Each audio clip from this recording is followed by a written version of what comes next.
အမျိုးတူရာစုဝဲကြစတဲ့ဆိုပြီးမယ်ကျွန်တော်ကတော့ချွန့်ချက်ပါပဲကျွန်တော်ကကန်နီဒါငန်းတကောင်ပါကျွန်တော်ဟာတခါကကန်ဂျမာရဲ့စွန့်ပစ်ချင်းခံရတဲ့ဦးလေးတလုံးဖြစ်ခဲ့ပြီးအနှွေးထပ်တွေရောပါလာချိန်မှာမိခင်ဖြစ်သူကနောင်ထတွေနဲ့အတူမျက်ခင်းပြင်ပုံကိုကျွန်တော်ကိုတွန့်ချခဲ့ပါတယ်မောင်မိုက်တဲ့ဥကွမ်ထဲမှာနှလုံးခုန်သားနဲ့အတူအထီးကျန်နေခဲ့ရပြီး၃ရက်အကြာမှာတော့ကျွန်တော်အစွမ်းကုန်ကြိုးစားပြီးဥကွမ်ကိုဖောက်ထွက်ခဲ့ပါတယ်ကျွန်တော်ကိုစီးကြုံနေတာကတော့လွင်ပြင်တဲကလေပြင်းတွေနဲ့အစုံမရှိတဲ့အေးဒဏ်တွေပဲဖြစ်ပါတယ်ကျွန်တော်တကူလုံးခဲတော့မယ့်အချိန်ပါပဲရှေ့လျားလာတဲ့မိခိုးရောင်အတောင်ပန်းတစ်စုံကကျွန်တော်ကိုလာရောက်ပွေပိုက်ခဲ့ပါတယ်ဒါဟာတဲတောင်ကျိုးချမွေးစားမိပါလိမ့်ပါပဲမွေးစားအမေနဲ့ရင်ခွင်နွန်းပြီးကကျွန်တော်ရဲ့လေပင်လေးကိုနှွေးထွေးစေခဲ့ပြီးကျွန်တော်တကူလုံးမှာပေချန်ရဲ့ရွှွင့်ညွန့်တွေကိုတောင်သူကကျင်နာစွာလက်ခံပေးခဲ့ပါတယ်ကျေးဇူးတင်ပါတယ်အမေရဲ့အမေကအတောင်ပန်းတွေနဲ့ကျွန်တော်အတွက်နှွေးထွေးတဲ့အတိုက်အမြုံလေးကိုဖန်တီးပေးခဲ့လို့အပြည့်အဝအချစ်ခံရတဲ့ခံစားချက်ကိုကျွန်တော်တွေ့ခဲ့ရပါတယ်အဖေကျေးဇူးတင်ပါတယ်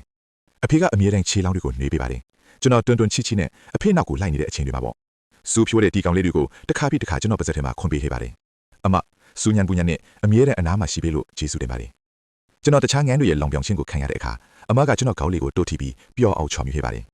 ကန်ဘေးမှာကျွန်တော်ရဲ့ရင်းနှီးတဲ့မိဘတွေကိုပထမဦးဆုံးတွေ့တဲ့နေ့ကတွေးသားရင်းချမှုရင်းထဲမှာတုံ့လုသွားပြီးမြဲကန်ဘေးမှာစောင့်နေတဲ့မွေးစားမိဘတွေကိုပြန်လှည့်ကြည့်လိုက်တဲ့အခါကျွန်တော်ဘာမှမစင်စားပဲသူတို့စီကိုပဲပြန်ကူးခတ်သွားခဲ့ပါတယ်ကျွန်တော်ကအဖေတို့နဲ့လုံးဝမတူတဲ့ပုံစံမျိုးဖြစ်နေတာကိုအဖေတို့ကဘယ်တော့မှမညှို့ညင်ခဲ့ဘူးစိတ်ရှည်လက်ရှည်နဲ့ရေကူးတင်ပေးတယ်လမ်းလျှောက်တင်ပေးတယ်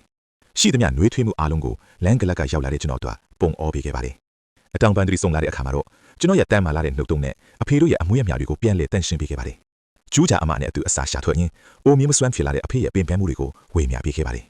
ပြန်တန်းချင်းတင်ယူချိန်မှာကြောက်စိတ်တွေဝင်လာတဲ့အခါတိုင်းမှာအဖေတို့ရဲ့အော်ဟစ်အားပေးတန်တွေကလေထဲကနေပြန်လွင်လာခဲ့ပါတယ်အဲ့ဒီလေပြင်းတွေကကျွန်တော်ရဲ့အတောင်ပန်းတွေတမကအဖေတို့ရဲ့နူးညံ့မှုနဲ့ယုံကြည်မှုကိုပါတည်ဆောင်လာပေးခဲ့ပါတယ်ကနေဒါငန်းအုပ်စုကြီးကောင်းကင်မှာပြန်တန်းသွားပြီးတွေးသားရင်းချတွေနောက်ကိုလိုက်ခဲ့ဖို့ကျွန်တော်ကိုခေါ်ဆောင်တဲ့အခါကျွန်တော်ကတော့ပြက်ပြက်တတ်တာပဲခေါင်းခါလိုက်ပါတယ်ပြီးတော့ကျွန်တော်ရဲ့လေပင်ကိုအဖေတို့ရဲ့အတောင်ပန်းတွေထဲမှာပဲနှစ်ကြကြအညံလိုက်ပါတယ်ကျွန်တော်ဟာကနေဒါငန်းတကောင်ပါပဲဒါပေမဲ့ကျွန်တော်ရဲ့အမြင့်တွေကတော့ဒီမြက်ခင်းပင်ထဲမှာပဲနဲ့ရှင်းရှင်းဆွေးမြဲခဲ့ပါပြီကျေးဇူးတင်ပါတယ်မွေးစားမိပါလို့ရမျိုးစည်းတွေကိုကြိုအလွတ်နဲ့အဖေတို့ရဲ့အချစ်တွေကကျွန်တော်ရဲ့ကြေမွေနေအဘွားကိုပြန်လေပြုပြင်ပေးခဲ့ပါတယ်